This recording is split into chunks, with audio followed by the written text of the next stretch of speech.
Oke. Assalamualaikum warahmatullahi wabarakatuh. Oke, jadi eh, seperti yang kalian udah tahu, kita ini udah ada fase di akhir zaman yang udah benar-benar deket banget sama waktu untuk Dajjal keluar. Jadi fase kita itu udah sampai fase keempat akhir zaman dari 5 fase. Dari yang pertama kenabian dan lain-lain, dan yang paling terakhir itu fase di mana Imam Mahdi bakalan jadi pemimpin akhir zaman. Kalau sekarang kita kan di fase keempat, yaitu fase di mana kita mulai boleh demokrasi dan lain-lain, dan merupakan fase di mana banyaknya pemimpin yang zolim. Seperti yang kalian tahu, ya nggak bisa disebutin secara rinci sih mungkin kezalimannya, tapi kalian pasti udah sadar kalau misalnya kita udah di zaman itu.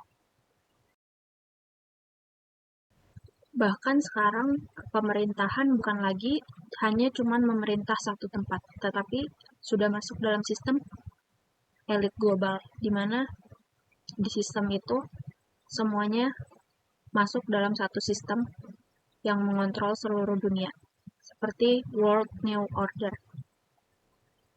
Dan mereka menggunakan pemerintahan itu dengan bantuan oleh setan, jin, dan lain-lain. Dan tentu saja untuk menggapai dan berkomunikasi dengan setan sendiri juga memerlukan ritual-ritual. Salah satunya ritual memakan darah atau melakukan perbuatan yang seperti itu, tapi dalam konteks lebih parah, dan juga memakan bayi dan lain-lain mungkin agar bisa berkoneksi dengan setan. Dan sebenarnya di zaman yang sangat canggih saat ini, penyebaran Dajjal itu sangat mudah, karena pengikut Dajjal sendiri itu bisa juga dari penganut-penganut setan yang bisa disebut satanis. Mereka tuh saat ini sedang mencari bagaimana caranya agar Dajjal bisa keluar. Dan salah satu caranya menggunakan World New Order. Di situ mereka bisa mencari di mana Imam Mahdi, di mana pemegang kunci untuk membuka pintu Dajjal, di mana Dajjalnya, dan bagaimana cara ritual untuk pembukaan Dajjal seperti sapi merah Yahudi dan lain-lain. Jadi ada fase sebelum benar-benar Dajjal keluar. Yang pertama itu saat Laut Tiberias mengering. Yang kedua itu saat terjadinya kekeringan di mana-mana. Dan yang ketiga yaitu saat terjadinya kelaparan melanda dunia.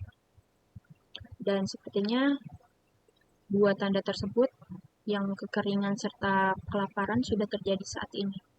Jadi mungkin tinggal satu lagi, yaitu keringnya Danau Tiberias, Laut Tiberias ya.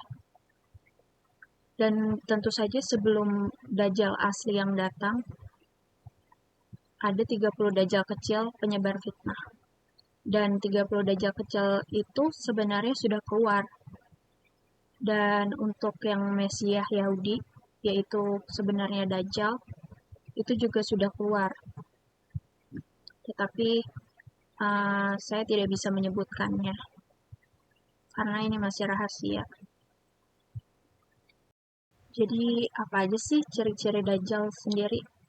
Jadi Dajjal itu yang akan muncul di akhir zaman setelah semua tanda-tanda yang tadi saya sebutkan sudah muncul, maka dia akan muncul di antara kaum Khurasan, kalau katanya sih Iran, yang dimana tempat tersebut ada perkumpulan orang Yahudi. Jadi bukan cuma kayak negara seluruh Iran, tapi ada suatu perkumpulan di Iran yang mayoritasnya itu mayoritas Yahudi, tapi wallahu alam ya. Dan itu mungkin dia akan muncul dari situ, dari Khurasan. Ciri-ciri fisik Dajjal sendiri ini yaitu dia bermata satu. Satunya buta sebelah, tapi satunya ada, tapi juga agak menonjol. Lalu jika kalian umat muslim atau umat yang beriman, kalian bisa membaca di dahinya Dajjal itu ada tulisan kafar, yang berarti kafir. Jadi kalian pasti udah tahu kalau misalnya dia ngaku Tuhan atau apapun, itu udah pasti dia berdusta. Karena dia sama sekali bukan Tuhan. Tidak ada Tuhan yang cacat matanya. Dan Dajjal sendiri ini akan mengelilingi bumi selama 40 hari, 40 malam. Jadi untuk putaran Dajjal sendiri ini kan 40 hari. Satu hari terasa seperti 1 tahun, 2 hari terasa seperti 1 bulan, 3 hari seperti 1 minggu, dan 4 hari seperti hari-hari biasa. Fitnah apa aja sih yang bakalan Dajjal lakukan jika kalian bertemu dia? Jadi fitnah yang akan dia lakukan saat dia bertemu dengan orang yang akan dia sesatkan, yaitu dia akan mengaku sebagai Tuhan. Selain dia mengaku sebagai Tuhan, dia akan memperlihatkan tangan kanan dan tangan kirinya, yaitu surga dan neraka. Di mana surganya dia yaitu sebenarnya neraka, dan nerakanya dia yaitu sebenarnya surga. Jadi kalau misalnya kalian ditanya oleh Dajjal saat ketemu, kamu pilih mana, neraka, surga atau nerakaku?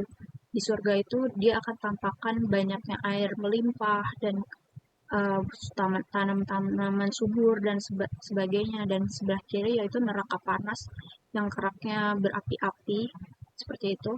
Dan kalian pasti jika tidak mengetahui ilmu tentang Dajjal, kalian pasti akan memilih yang kanan, karena di saat hari Dajjal keluar itu banyak yang kelaparan, butuh makan, dan kekeringan. Jika yang tidak beriman pasti memilih yang kanan. Dan akhirnya kalian akan terjeblos ke api neraka. Dan yang kiri, sementara yang kiri, karena dia mungkin sudah tahu tentang Dajjal, neraka Dajjal adalah surga bagi mereka, dan akhirnya mereka akan dinaikkan ke surga. Gitu. Dan di masa Dajjal keluar itu, pengikut paling banyak itu adalah kaum wanita.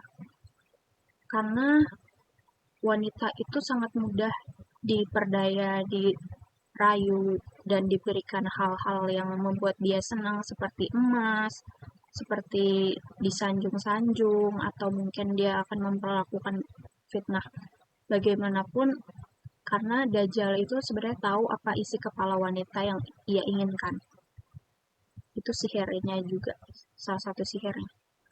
Dan jika Dajjal keluar, pastikan kalian mengikat istri-istri kalian, anak-anak kalian yang wanita, itu di rumah di tiang-tiang, agar tidak kepo atau tidak ingin tahu dan tidak bisa melihat Dajjal. Karena walaupun sealim apapun kalian, jika bertemu Dajjal, iman kalian bisa goyah. Karena dia fitnahnya sangat-sangat lihai, sangat dapat, apalagi berdebat dengannya itu kayak masuk ke lubang singa. Jadi sangat hati-hati kalau misalnya Dajjal udah keluar. Bisa jadi amal ibadah kalian yang selama ini udah dilakukan, ketemu Dajjal malah jadi kekal di neraka selamanya. Bagaimana cara selamat dari Dajjal jika kita tidak sengaja bertemu? Yang pertama, membaca Al-Kahfi 1-10. Maka dari itu, Rasulullah SAW sudah memperingati sebelumnya bahwa jika kalian ingin selamat dari tipuan Dajjal, kalian harus menghafal Al-Kahfi, terutama di malam Jumat, karena itu hari-hari terbaiknya. Jumat itu hari baik untuk bagi umat muslim maupun umat yang lainnya. Dan ada juga doa yang lain yang dapat menghindari dari fitnah Dajjal. Berikut merupakan doanya. Allahumma ini a'udzubika min azabil qabri wa min azabil jahannam wa min fitnatil mahya wal mamati wa min syarri fitnatil masihid dajjal. Dibaca setiap habis sholat, maka kalian akan dijauhkan dari fitnah dajjal. Bagaimana jika tidak hafal Al-Kahfi dan Quran sudah hilang hayatnya? Nah, itu saya juga khawatir karena saya sampai saat ini juga masih belum bisa menghafal Al-Quran Al-Kahfi 1-10. Jadi sebisa mungkin kalau misalnya ada waktu dan belum dajjalnya turun, masih bisa baca Al-Kahfi 1-10 setiap malam Jumat. Sehingga kalian bisa terhindar dari dajjal. Atau baca surat yang tadi saya bacakan setiap setelah sholat. Jadi terakhir, karena ini akan sesi penutupan, saya akan membacakan Al-Kahfi 1-10 beserta artinya. Bismillahirrahmanirrahim. Alhamdulillahillazi anzala ala abdihil kitaba wa lam yaj'al lahu iwaja. Qayiman liyunzira basan syadidan min ladunhu wa yubashiral mu'minina allazina ya'maluna salihati anna lahum ajran hasana makisina fihi abada wa yunziral lazina qalu takhazallahu walada ma lahum bihi min ilmin wala li abaihim kaburat kalimatan takhruju min afwahihim iyaquluna ila kaziba fala allaka baqi'un nafsaka ala asarihim illam yu'minu bihadzal hadisi asafa inna ja'alna ma 'alal ardi zinatan laha linabluwahum ayyuhum ahsanu amala wa inna laja'iluna ma 'alaiha sa'idan zuruza am hasibta ana ashabal kahfi warraqimi kanu min ayatina azaba iz awal fityatu ilal kahfi faqalu rabbana atina min ladunka rahmatan wa hayyi' lana min amrina rasyada. Shadaqallahul azim. Oke, itu jadi tadi ayat Al-Kahfi 1-10. Dan sekarang saya akan membacakan terjemahan dari Al-Kahfi sendiri. Segala puji bagi Allah yang telah menurunkan kitab suci Al-Quran kepada hambanya, dan dia tidak membuat padanya sedikit pun kebengkokan. Yang dimaksud adalah Allah memberikan Nabi Muhammad kitab Al-Quran dan tidak sedikit pun ada kerusakan atau kebengkokan, karena Al-Quran berarti sangat sempurna, kitab yang sangat sempurna. Dia juga menjadikannya kitab yang lurus agar dia memberi peringatan akan siksa yang sangat pedih dari sisinya dan memberi kabar gembira pada orang-orang mukmin yang mengerjakan kebajikan bahwa mereka akan mendapat balasan yang baik. Jadi kitab yang Al-Quran ini adalah kitab lurus dan akan memberikan siksa yang sangat pedih untuk yang menolak untuk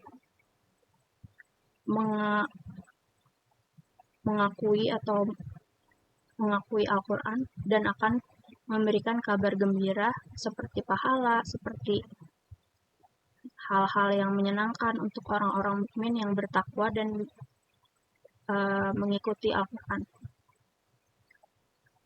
Mereka kekal di dalamnya untuk selama-lamanya, baik kaum kafir, mereka akan terjun di neraka untuk selama-lamanya, kekal di sana, dan baik untuk mukmin, mereka juga akan kekal di surga untuk selama-lamanya. Dia menurunkan Al-Quran itu agar dia memberi peringatan kepada orang-orang yang berkata, Allah mengangkat seorang anak. Dia yaitu Allah memberikan peringatan kepada orang-orang Allah itu mengangkat seorang anak. Mereka sama sekali tidak mempunyai pengetahuan tentang hal itu. Begitu pula nenek moyang mereka. Alangkah besar dosa perkataan yang keluar dari mulut mereka. Mereka hanya mengatakan sesuatu kebohongan belaka. Jadi yang dimaksud dari ayat sebelumnya tadi itu mengangkat seorang anak, yaitu yang dimaksud Allah itu bukan esa dan satu, melainkan Allah itu memiliki anak, yaitu Nabi Muhammad, dan itu salah besar. Karena mereka orang-orang fasik gitu nggak tahu sebenarnya kalau sebenarnya Allah itu esa dan cuma satu. Maka boleh jadi engkau, Nabi Muhammad SAW, akan mencelakakan dirimu karena bersedih hati setelah mereka berpaling sekiranya mereka tidak beriman kepada keterangan ini Al-Quran. Jadi mungkin boleh Nabi Muhammad itu akan sedih karena banyak kaumnya yang tidak beriman kepada keterangan ini di dalam Al-Quran. Sesungguhnya kami telah menjadikan apa yang ada di atas bumi sebagai perhiasan baginya, agar kami menguji mereka siapakah di antaranya yang lebih baik perbuatannya. Jadi Allah itu kayak semacam memberikan istidraj kepada orang-orang yang di bumi akan dites seberapa banyak nih keimanannya dan seberapa banyak yang hanya cinta dunia seperti itu. Kami benar-benar akan menjadikan pula apa yang di atasnya sebagai tanah yang tandus lagi kering.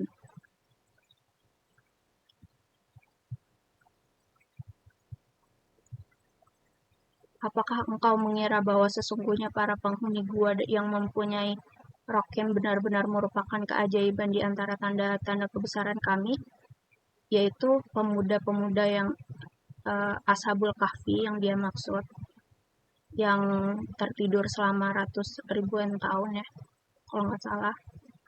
Itu apakah kalian mengakui bahwa itu salah satu kebesaran Allah Subhanahu wa taala atau bukan? Ingatlah pada pemuda-pemuda itu berlindung ke dalam gua lalu berdoa, "Ya Tuhan kami, anugerahkanlah kepada kami rahmat dari sisimu, dan mudahkanlah bagi kami petunjuk dari segala urusan kami." Itu doa-doa pada para ashabul kahfi di zaman dulu. Kurang lebih segitu untuk ayat Al-Kahfi 1-10 beserta terjemahannya. Dan jangan lupa jika kalian membaca Al-Quran, itu jangan cuma baca Al-Quran, karena mungkin dari sekarang akan banyak orang yang membaca Al-Quran karena takut ayatnya hilang lah, atau mungkin takut kiamat lah, atau kayak kepo nih tentang Islam, seperti apa sih Islam, pengen tahu. Nah, itu jangan cuma sampai di kerongkongan. Apa yang dimaksud di kerongkongan, dan kenapa orang yang membaca Al-Quran udah taat kepada Allah, cuman bisa baca Al-Quran tapi tetap menjadi pengikut Dajjal, karena memang disebutkan dari ciri-ciri pengikut Dajjal itu uh, orang yang membaca Al-Quran hanya sampai di kerongkongan, yaitu tidak mengerti arti isi di dalam Al-Quran. Jadi kalau misalnya baca, kalau bisa sambil membaca artinya. Jadi kalian itu tahu kenapa Al-Quran ini diturunkan kepada Nabi Muhammad, yaitu utusan Allah yang untuk menyampaikan wahyu dari Allah. Jadi video ini sebenarnya dibuat karena saya takut juga Al-Quran hilang, jadi saya juga bisa lihat lagi kalau misalnya masih ada ya untuk ayat Al-Kahfi, dan juga saya pengen membuat sistem satanis down, jadi kita bisa keluar dari sistem. Mungkin itu aja. Assalamualaikum warahmatullahi wabarakatuh.